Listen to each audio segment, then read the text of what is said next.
আসসালামু আলাইকুম। সবাই আশা করি ভালো আছেন। আলহামদুলিল্লাহ আমরা ভালো আছি। দেখেন আমার লঙ্গন গাছে লঙ্গনগুলো বড় হচ্ছে। তো আমরা এখন আরেকটা কাজ করি, সার তো দেওয়া হচ্ছে, পাশাপাশি আমরা এখান থেকে এখানে এই যে ডালগুলো যে আছে এগুলো কেটে দিই। তাহলে কী হবে, এখান থেকে শক্তি পাবে। এখান থেকে যেগুলো কেটে দিই, যেগুলো কেটে দিলে আমার যে ফলগুলো আছে ফলগুলো শক্তি পাবে এবং ফলগুলো ভালো হবে। এটা আমাদের সব ফলের ক্ষেত্রেই করতে হয়।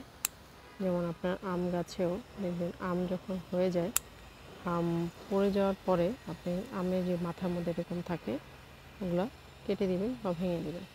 এতে কী হবে, আপনার গাছের ফলটা শক্তি পাবে এবং ফলটা বড় হবে। তো আমরা এক এক করে সবগুলো এখান থেকে কেটে দিব, কারণ এগুলো থেকে ফুল ঝরে পড়ে গিয়েছে, যেগুলো ফল টিকা সেগুলো টিকে গেছে, ওগুলোকে আমরা এখন বাকিগুলো ফেলে দেব।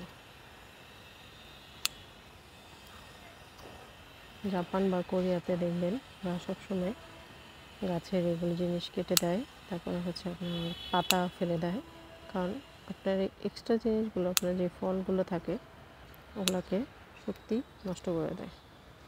এগুলো সব এক এক করে সবগুলোকে ফেলে দিতে হবে, তাহলে আমার এই ফলগুলো দ্রুত বড় হবে এবং খাওয়ার উপযোগী হয়ে যাবে।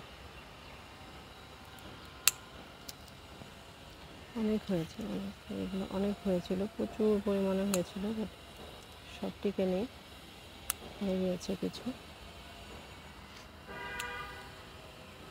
কিছু টিকেছে।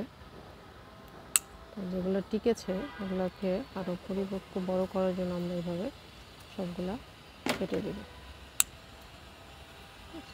তো আপনারা এইভাবে গাছের করতে পারেন, তাহলে আপনাদের ফল গাছগুলোর ফলগুলো বড় হবে, ভালো হবে।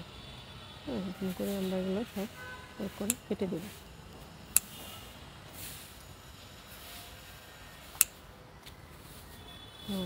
এই তো আমাদের গাছে সার দেওয়া হয়ে গেছে, এগুলো কেটে দিয়েছি।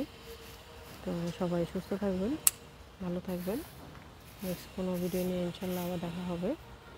আমার চ্যানেলের সাথে থাকবেন, চ্যানেলটিকে লাইক শেয়ার কমেন্ট দিয়ে সাবস্ক্রাইব করবেন। আল্লাহ হাফেজ।